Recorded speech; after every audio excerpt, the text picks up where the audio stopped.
بسم اللہ الرحمن الرحیم۔ السلام علیکم۔ ہمیں اپنی زندگی میں ہم مزاج لوگ بہت مشکل سے ملتے ہیں۔ ایسے لوگ جو ہماری ہنسی کے پیچھے درد جان لیں، جن کو ہمارے پیار سے زیادہ ہماری تکلیف سے فرق پڑتا ہو۔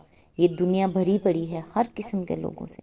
کچھ لوگ ایسے ہوتے ہیں جو آپ کی تکلیف جان کر بھی انجان بن جاتے ہیں، اور کچھ لوگ جب آپ کی تکلیف جان لیں تو پھر زندگی کی دھوپ چھاؤں میں بھی آپ کے ساتھ کھڑے رہتے ہیں۔ لیکن ایسے لوگ نصیب سے ہی ملا کرتے ہیں۔ اس لیے میں سوچتی ہوں کہ جیسے ہم ایسے لوگوں کا ساتھ چاہتے ہیں، ویسے ہی کوئی دوسرا بھی منتظر ہوگا کسی کے پیار کو، کسی کے خلوص کو۔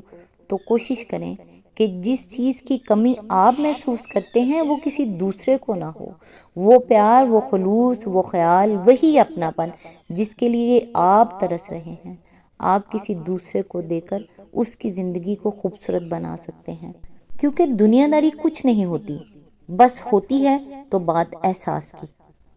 اللہ تعالیٰ سے دعا ہے، اے پروردگار، ہمارے تمام صغیرہ و کبیرہ گناہوں کو معاف کرنا، ہمارے والدین اور تمام مسلمان مردوں عورتوں کی بخشش و مغفرت فرما دینا، ہماری آخرت کے سفر کو آسان بنانا، ہماری قبر کو کشادہ اور روشن اور ٹھنڈا کر دینا، اور اس کی وحشت کو دور کر دینا، ہماری قبر کو جنت کے باغوں میں سے ایک باغ بنا دینا، آمین یا رب العالمین۔ آج انشاءاللہ سورۃ جاثیہ کی آیت نمبر 6 سے سٹارٹ کریں گے۔ اس کا ترجمہ اور تفسیر تفہیم القرآن سے بیان کروں گی جو اہل سنت جماعت کے لیے ہے۔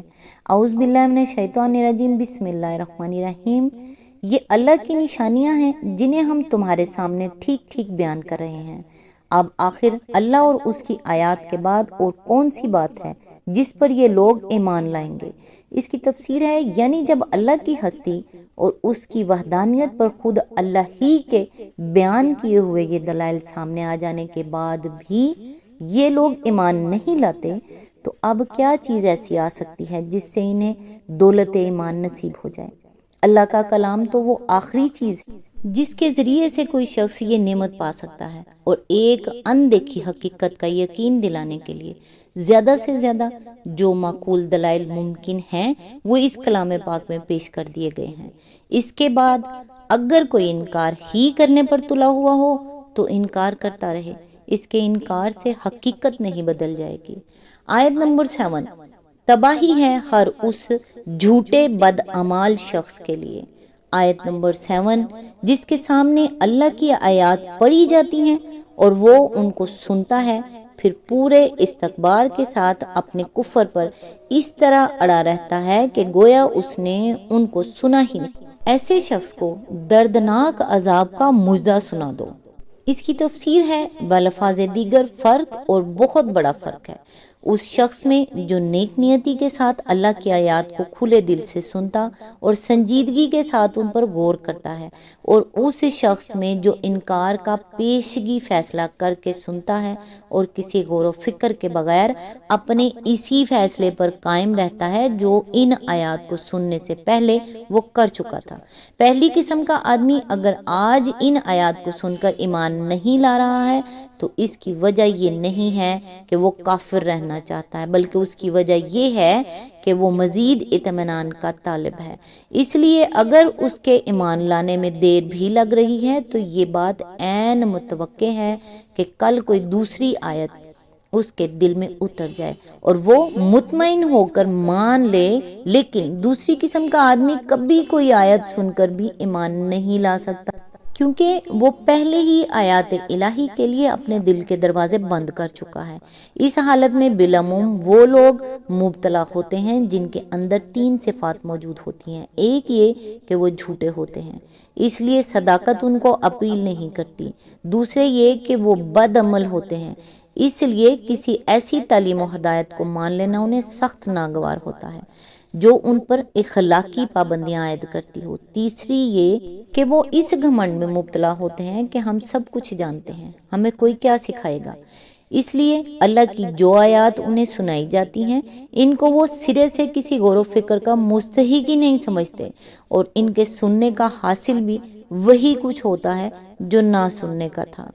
آیت نمبر 9، ہماری آیات میں سے کوئی بات جب اس کے علم میں آتی ہے تو وہ ان کا مذاق بنا لیتا ہے۔ ایسے سب لوگوں کے لیے ذلت کا عذاب ہے۔ اس کی تفسیر ہے، یعنی اس ایک آیت کا مذاق اڑانے پر اکتفا نہیں کرتے بلکہ تمام آیات کا مذاق اڑانے لگتا ہے۔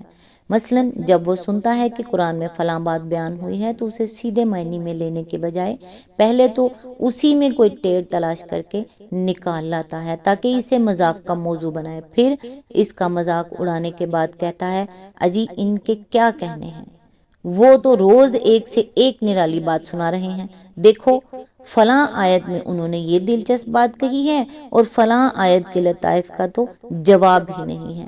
آیت نمبر 10، ان کے آگے جہنم ہے، جو کچھ بھی انہوں نے دنیا میں کمایا ہے اس میں سے کوئی چیز ان کے کسی کام نہ آئے گی، نہ ان کی وہ سرپرست ہی ان کے لیے کچھ کر سکیں گے جنہیں اللہ کو چھوڑ کر انہوں نے اپنا ولی بنا رکھا ہے، ان کے لیے بڑا عذاب ہے۔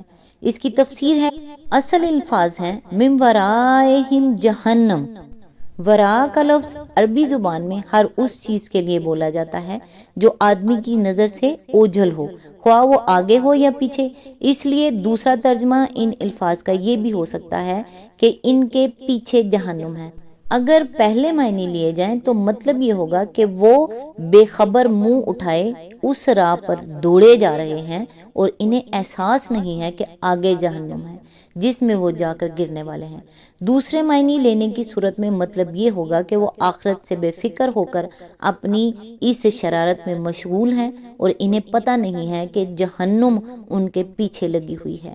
آیت کے ضمن میں آگے فرمایا، یہاں ولی کا لفظ دو معنوں میں استعمال ہوا ہے، ایک وہ دیویاں اور دیوتا اور زندہ یا مردہ پیشوا جن کے متعلق مشرکین نے یہ سمجھ رکھا ہے کہ جو شخص اس کا متوسل ہو وہ خواہ دنیا میں کچھ ہی کرتا ہے خدا کے ہاں اس کی پکڑ نہ ہو سکے گی، کیونکہ ان کی مداخلت اسے خدا کے غضب سے بچا لے گی۔ دوسرے وہ سردار اور لیڈر اور عمرہ، وہ حکام جنہیں خدا سے بے نیاز ہو کر لوگ اپنا رہنما اور مطیع بناتے ہیں اور آنکھیں بند کر کے ان کی پیروی کرتے ہیں اور انہیں خوش کرنے کے لیے خدا کو ناخوش کرنے میں تامل نہیں کرتے۔ یہ آیت ایسے لوگوں کو خبردار کرتی ہے کہ جب اس روش کے نتیجے میں جہنم سے ان کا سابقہ پیش آئے گا تو ان دونوں قسم کے سرپرستوں میں سے کوئی بھی انہیں بچانے کے لیے آگے نہ بڑھے گا۔ مزید تشریح کے لیے ملاحظہ و تفہیم القرآن جلد 4 تفسیر سورہ شورى 6 آیت نمبر 11، یہ قرآن سراسر ہدایت ہے اور ان لوگوں کے لیے بلا کا دردناک عذاب ہے جنہوں نے اپنے رب کی آیات کو ماننے سے انکار کیا۔ آیت نمبر 12، وہ اللہ ہے تو ہے جس نے تمہارے لیے سمندر کو مسخر کیا تاکہ اس کے حکم سے کشتیاں اس میں چلیں اور تم اس کا فضل تلاش کرو اور شکر گزار رہو۔ اس کی تفسیر ہے، تشریح کے لیے ملاحظہ و تفہیم القرآن جلد 2 سورہ بنی اسرائیل حاشیہ نمبر 83، جلد 3 سورہ روم حاشیہ نمبر 69، جلد 4 سورہ لقمان حاشیہ نمبر 55، سورہ المومن حاشیہ نمبر 11، سورہ شورى حاشیہ نمبر 54۔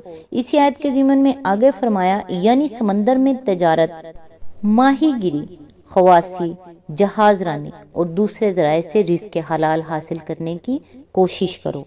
آیت نمبر 13، اس نے زمین اور آسمانوں کی ساری ہی چیزوں کو تمہارے لیے مسخر کر دیا ہے، سب کچھ اپنے پاس سے، اس میں بڑی نشانیاں ہیں ان لوگوں کے لیے جو غور و فکر کرنے والے ہیں۔ اس کی تفسیر ہے، تشریح کے لیے ملاحظہ و تفہیم القرآن جلد 2 سورہ ابراہیم حاشیہ نمبر 44، جلد 4 سورہ لقمان حاشیہ نمبر 35۔ آگے چل کر مزید یہ بتایا کہ اس فکرے کے دو مطلب ہیں، ایک یہ کہ اللہ کا یہ عطیہ دنیا کے بادشاہوں کا سا عطیہ نہیں ہے جو رعیت سے حاصل کیا ہوا مال رعیت ہی میں سے کچھ لوگوں کو بخش دیتے ہیں، بلکہ کائنات کی یہ ساری نعمتیں اللہ کی اپنی پیدا کردہ ہیں اور اس نے اپنی طرف سے یہ انسان کو عطا فرمائی ہیں۔